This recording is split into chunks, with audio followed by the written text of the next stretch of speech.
Awesome. I appreciate your time today. Yeah, no, no, thank you for reaching out. Yeah, of course. How's the summer going? It's going. It's going. Not much of a break. It's going good. Oh, that's exciting. Do your athletes, do they play any other sports in the spring or off season?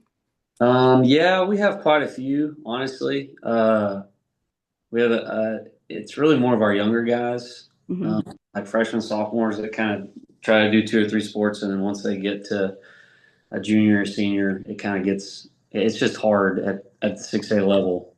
But we had a couple of guys that played basketball, a couple of guys that played baseball, and then if you play football for us, you run track. So Especially, yeah, like you said, the 6A level. It's like y'all are running like a college program over there. So dedicated and it yeah. really prepares the kids and gets them ready if they do want to play at the next level, which is Well, exciting. And you're taking over this big role. And before we get into the role and everything, I want to kick off and get to know a little bit about your background. And can you just take us back to how you started and how the journey got you here to where you are today?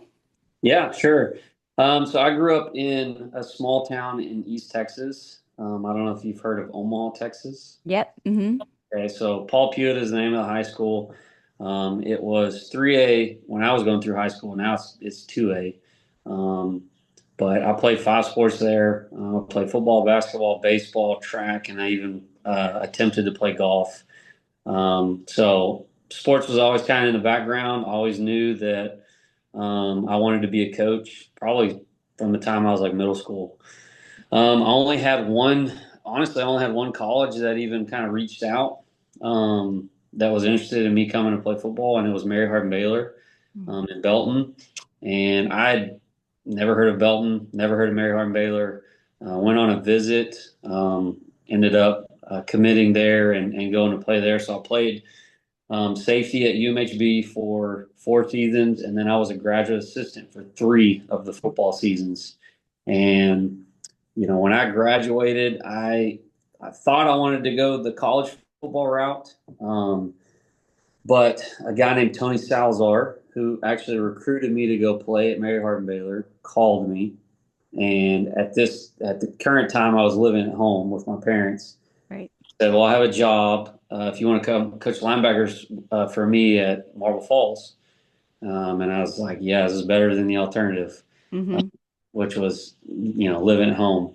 Right. Um, so at the time, Todd Dodge was the head coach at Marble Falls. So I got connected with him and Tony. I was at Marble Falls for honestly barely a calendar year. I was there from like March, and then the very next April or March, Todd got the Westlake job. And so then I moved with him to Westlake. I was there for 4 seasons. I was his special teams coordinator. I was the full-time strength conditioning coach at Westlake High School. And then when Riley got the job here, he had kind of called me. I guess when he found out he had a chance to get the job, he called me, and I drove up and interviewed. And that was 8 years ago. So I've been here for 8 years as his defensive coordinator and assistant head coach.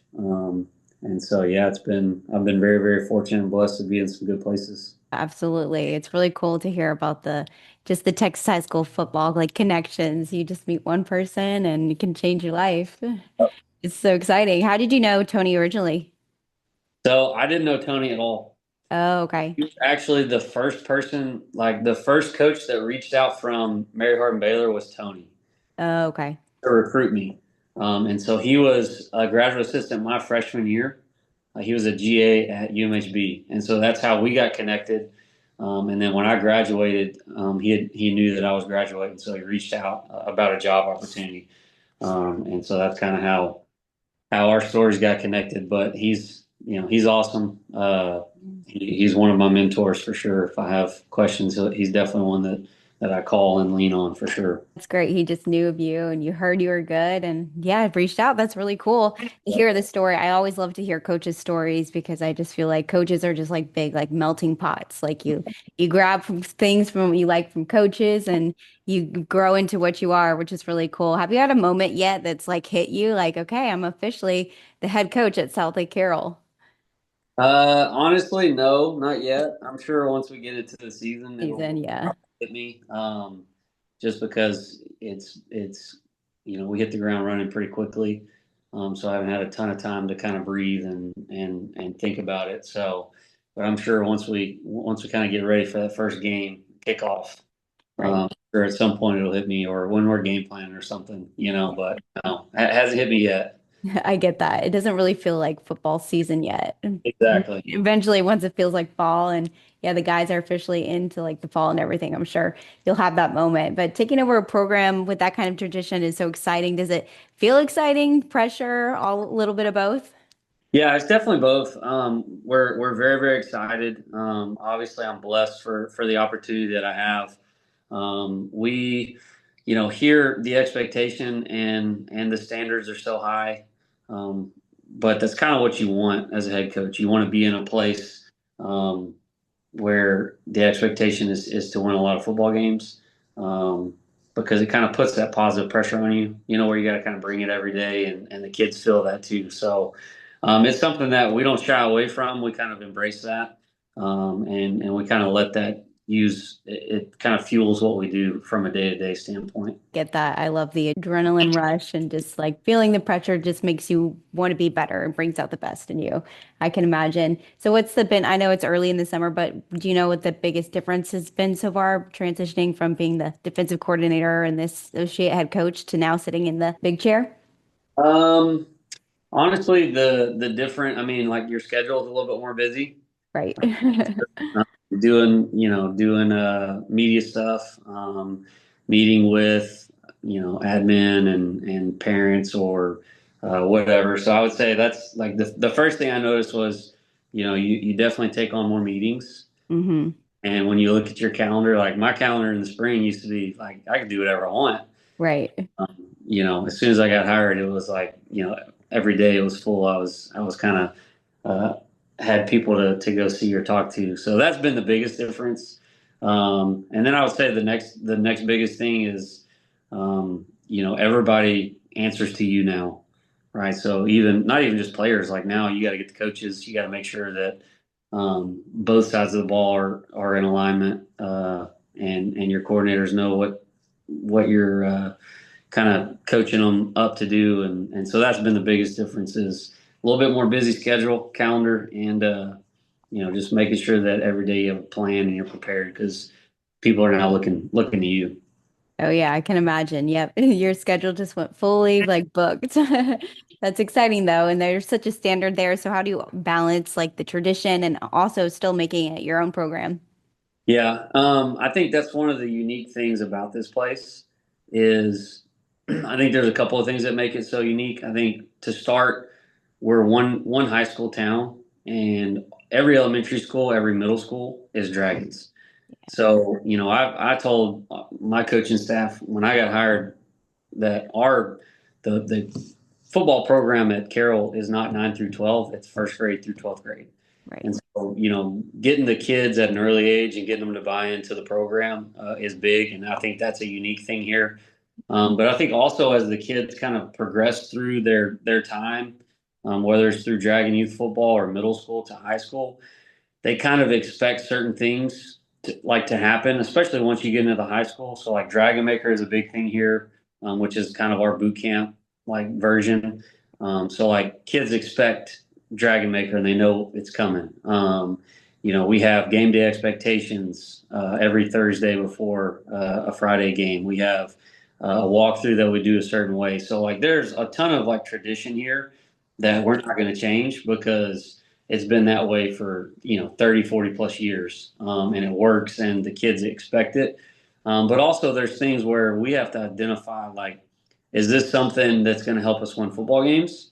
Right. If it's not, then hey, let's either put a minor twist on it or just nix it all together. And so that's kind of been early. I have to have that discernment of like, hey, is this something that really helps us win football games? Right. And if it is, like, yeah, let's keep doing it. It's great. The kids love it. Or is this something that we do just because it's tradition, and hmm but it doesn't help us? Like maybe that's something that we can get rid of. So just trying to like walk that fine line of figuring out what needs to be changed. I love that y'all are bleeding green from first grade. It's really cool. And I know there's so much pride over there. It's really fun that y'all are just like getting them so hyped up and they're just ready for the role because Oh, they've yeah. just been eager to be a football player since they were in first grade. So now I want to talk about a little bit about the off season and summer workout. So what does a Southlake Carroll Dragon summer schedule look like? Yeah, so we go Monday through Thursday. We give the kids Fridays off. A lot of our guys are still playing baseball, so we kind of give them the opportunity. A lot of those tournaments happen on the weekends, and they're kind of traveling on Fridays anyway. We have some kids that play basketball as well. Kids now, like camp season is big, like going to actual football camps. So we feel like giving them that Friday off, it kind of allows them to be still feel like they have a summer and kind of be a high school kid. So we just train Monday through Thursday. We go pretty early. We'll get them up here at like 6:30, and they will, they kind of do it all each day. They'll train in the weight room for half the time, and then we'll do some running and conditioning for half the time. Honestly, we don't do a ton of football stuff in the summer. We feel like less is more at times. I know a lot of people, there's a lot of different ways that you can go about it. I know a lot of people do skills pretty much every day, but we're kind of the opposite. We know our kids are, uh, we try not to like overtrain or overkill with what we're doing. So we'll kind of slowly start like building back in some football stuff once we get back from the 4th of July break. But we try to really, because we just finished like, our spring skill stuff. We had 4 weeks of that. So we feel like they need a little bit of break from football. So we won't do that till after the July 4th break. So really June and half of July is really just about like staying in shape and getting as big and strong as we can. I like that, getting like bigger, faster, stronger.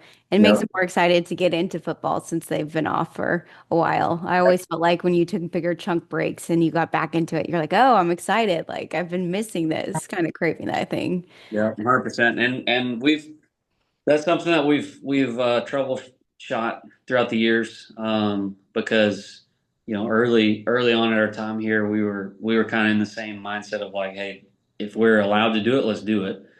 And so now you're allowed, I mean, shoot, an hour a day of skills. And we just kind of got to the point where, we just felt like our it was overkilling.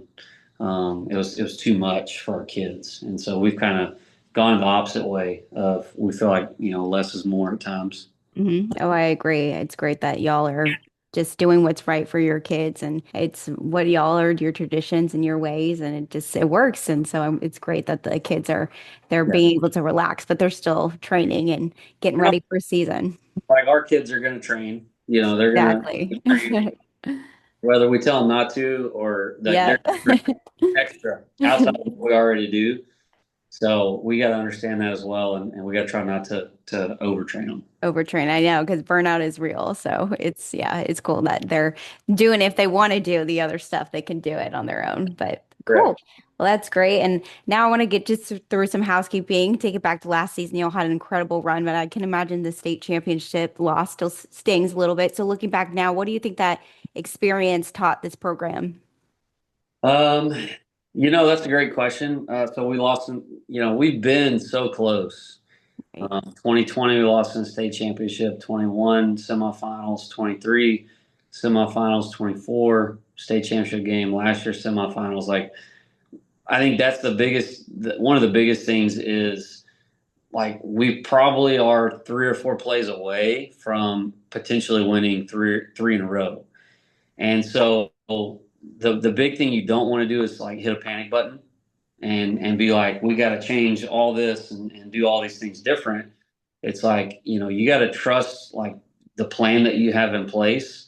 And we just got to continue to catch some lucky breaks along the way. We got to stay healthy. If you want to win a state championship, you got to stay healthy. But I think the biggest thing is like, don't panic. Trust the plan that we have because our plan from a year to year basis is really good. We just got to catch maybe some more lucky breaks here and there. But I think what you'll find is when you make deep playoff runs like we do, like the kids are very experienced and they kind of know how to handle those situations, right? So you look at our senior class, they have, I mean, almost, some of them got pulled up when they were freshmen during the playoffs. So they almost have a full season extra of like playoffs because their freshman year they went 5 rounds, sophomore year they went six, and then last year they went five. So I mean that's a 16 game season right there in Yeah. itself. So the experience is there. I just think on our end, the coaches side, we got to make sure that we're not we got to evaluate and make sure that what we're doing is right, um, in all aspects and all phases. But also, like, we're not going to come in and just because Coach Dodge left, we're scrapping everything and changing a ton because we're so close to getting it done. It just might take a lucky break here or there. Right, exactly. Sometimes luck plays into it, but I love that the experience is there and not hitting the panic button like goes hand in hand with the experience. Like they'll know like to have like just breathe through it and just, it's like any normal game and it's great. And looking ahead to this season, I know it's a whole new group. You got to fill in some gaps. So what are you most excited for this year's team? I think there's a lot to be excited about. I'm excited to see what our young guys do. We have a ton of talent coming up. So most of our returning experience is going to be on the offensive side of the ball. So pretty much all five of our offensive linemen have played a ton. We have three receivers coming back in Mackey and Blake Gunner and Brody Knowles. So we got a ton of experience there. And then Brooks Biggers at running back played a ton last year. So offensively, there's a ton of experience on that side of the ball. I'm excited to see what some of our young additions are going to bring to the table. Des Bryant Jr., our quarterback Hudson Tomchek, a couple of young running backs. So excited to see what the offense is going to be able to produce, and then defensively, we're gonna know what we're about those first 3 games because we have a tough non-district schedule, but there's a ton of talent in the back end. They're just super young, so it's just going to be about how fast can they grow up and be mature and settle in and not make big mistakes early. But definitely a ton of talent on both sides of the ball. Super young, like our back end. All five guys in our back end will be sophomores or juniors. Awesome. The back end, so we won't have hardly any seniors there. So I guess just excited to honestly see how fast they grow up and mature. It's always exciting to see those young players step into those big roles and see how they go out there. I know you won't officially know until y'all start going back into the swing of things and play more, but it'll be exciting to see what y'all do. And offense sounds like you have a lot of returning stars. And I Yeah. know have you always been a defensive guy at heart? Yeah, I have. Yeah, so I played defense in college, and then I was always coaching defense. So that's kind of one of the things that I've been most excited about is Mhm. getting to coach and be on the offensive side of the ball. Right. I feel like I probably spent more time this spring on that side of the football. So that's been exciting for me as well. Uh, Of kind of able to spread my wings a little bit and yeah, that's so help them, exciting. if I can. So it's been good. Oh, that's great. Well, we're so excited to see what your team does this season. Before you officially go, we're going to just do some fun rapid fire questions. Okay. All right. What's your favorite part about game day? Ooh, favorite part about game day is the game. Yeah. The hype. The build up, all that stuff. I just like the once kickoff happens. Yeah, the game is the best part of game day. Yeah, and especially at Southlake, the energy in the crowd is just like no other out there. That's exciting. All right, next one. What's the one thing you absolutely have to have on game day? Oh, I don't know. I No. don't. I'm not a very superstitious Well, person. that's a good thing then. A lot of people have to have certain things. I'm trying to think of something. I would say it's more about like my routine. Mhm. No, like I gotta make sure that I have kind of a set routine, and I've got to make sure I have that. So I guess it would be my routine. I gotta have my routine. Oh yeah, you have to. Yeah, I get that. I'm like you have to do the same if it works. Yeah, you don't change the routine. Exactly. All right, best coaching advice you've ever received. Best coaching advice. There's probably a few. So Coach Pete Fredenberg is who I played for at UMHB, and I learned a ton from him when I was GA in there. And he always had some very interesting like sayings. One that always sticks out in my brain is you're either coaching it or allowing it to happen. That was one that stuck out to me. And then, another one from him was always just, you have to see the best in the kids and then hold them to that standard. Oh, that's really good. Yep. Both of them. Those are Yep. great. Yeah, Yep. those Good are luck awesome. for sure. Awesome. All right, we'll have two more. What advice would you give to young coaches that are trying to break into the profession? So, young coaches, I would say don't be afraid to work, and don't be afraid to start, wherever you have to start. I know a lot of great coaches in this profession that started as, when they were seniors in college, they volunteered their time as student assistants, Right. and just showed, the head coaches of those teams and those programs like, hey, I'm a worker. So I would say the first thing I would tell them is don't be afraid to work, and then, regardless of what your experience was out of high school, I see a lot of guys that played college football, that may think they know a ton. Like when you get hired, just be a sponge. Nobody really cares, especially early in your career, like how much you know. Like even if you are super smart and you know a ton, it's really more in those early years about like how much knowledge can you obtain. And so that would be my two pieces of advice would be, you know, don't be afraid to work, and be a sponge as much as you can. Yeah, for sure. Be a sponge. I think that's a great thing for anything in life. It's like you can always learn something, and the more things you know, the better you'll be in your profession, which is great advice. And last question I have for you, a fun fact about you. Oh boy, fun. Uh, my wife's gonna kill me for saying this, but I do have a state championship record. Oh, wow. State championship record. So I have the 3A state record for most field goals made in a state championship game. No way. How many was it? Two field goals. That's awesome. There you go. But that's That's probably the really reason we won cool. the game is because we had to kick two field goals. Oh yeah. So did you guys have a field goal kicker or were you just doubling up? I guess it I was was a a kicker. 3A school. You were a kicker too, yeah. Yeah, I was a kicker. Yeah, punt returner, Oh, you offense. did it all. Yeah, we did it all. So. That's uh, awesome. But every year when they play the 3A games, we watch them pretty intently to make sure that that record stays intact. Oh, So I'm sure. so far it's still intact. Oh, well, awesome. That's really cool. State record holder right there. Well, Coach, thank you so much for your time. It's been great. Best of luck this season, and we'll sure be watching you guys. All right, appreciate y'all.